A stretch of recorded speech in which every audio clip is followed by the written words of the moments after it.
How many patients are killed by their cures? This is a study that's being done all over the world.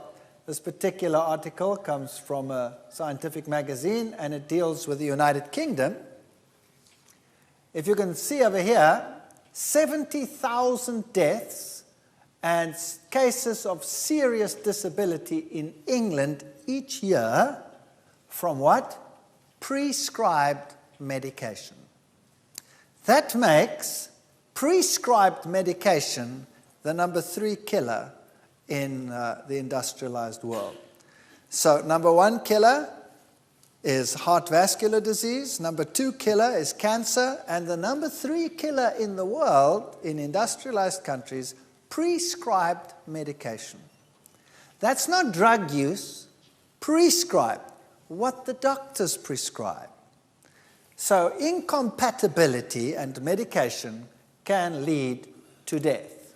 So it would be a wise idea if one lived healthily and didn't have to consume all this stuff.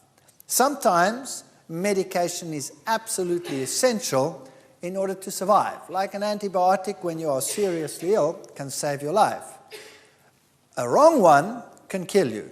So sometimes one doesn't have much choice. But if you were healthy and you could avoid many of these things, that would be the best of all.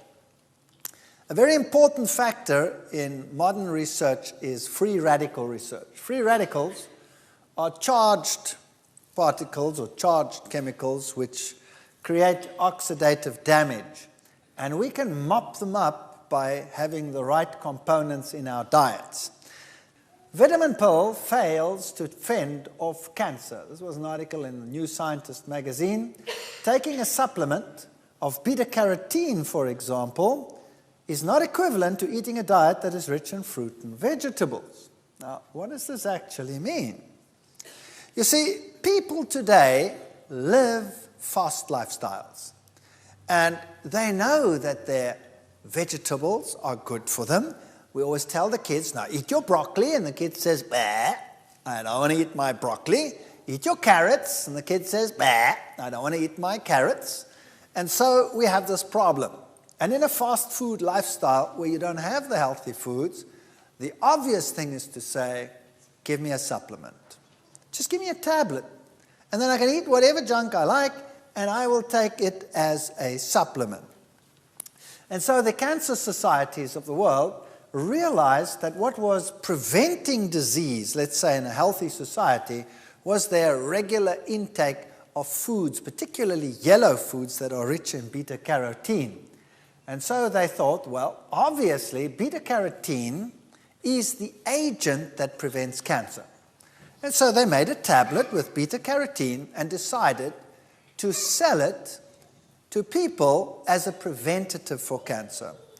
And the first test they did was to give it to people that smoked. And they sold these things as anti-cancer foods. Fortunately, you still have some laws in this country and other countries where they say you cannot make a claim that something will prevent cancer without scientific proof that it actually will do so. That makes sense, doesn't it?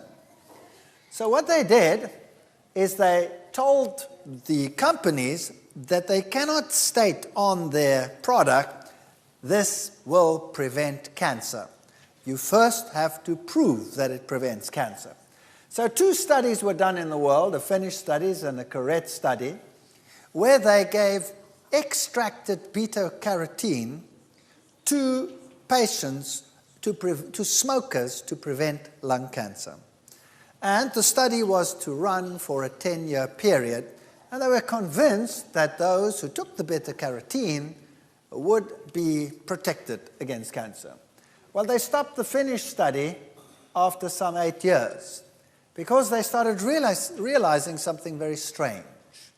After a period of time, it became evident that those patients or those people, those smokers who received the beta-carotene actually had more cancer than those who got a placebo.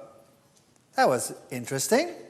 So quickly, they stopped the Correct study, which was supposed to run for a number of years, 10 years. They stopped it after 4 years. And they did the statistical analysis, and lo and behold, the same thing.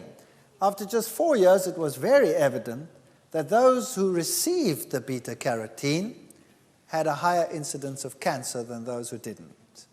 Oops! So the tablet didn't do the trick. And this was a serious issue. So the magazines and the medical articles came out. Here's one in a German news magazine. Gefährliches Beta-carotene, dangerous beta-carotene. And it will cause major problems and actually lead to an increased incidence of cancer. Well, why does this happen? Obviously, beta-carotene is good for you, because everybody knows that people with diets rich in beta-carotene are less likely to get cancer. See, the problem lies in the enhancement of activity through a combinations of natural foods.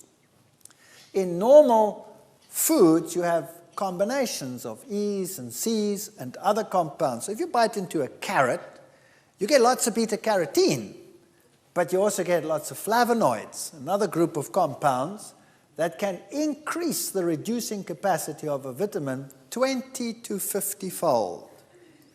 That means that if you have a positive side effect of these nutrients, that they act as antioxidants themselves and also boost the activity of whatever you are taking. So basically, if you want to have vitamin E, the best way to take it is in a food that is rich in vitamin E. So for example, wheat germ oil is very rich in this product. 1 teaspoon, 83% of your recommended daily allowance. Sunflower seed oils, all the seed ones are rich in vitamin E. And they even list margarine, we'll come to these later. Blueberries are quite rich, mustard greens, soybeans, and wheat germs.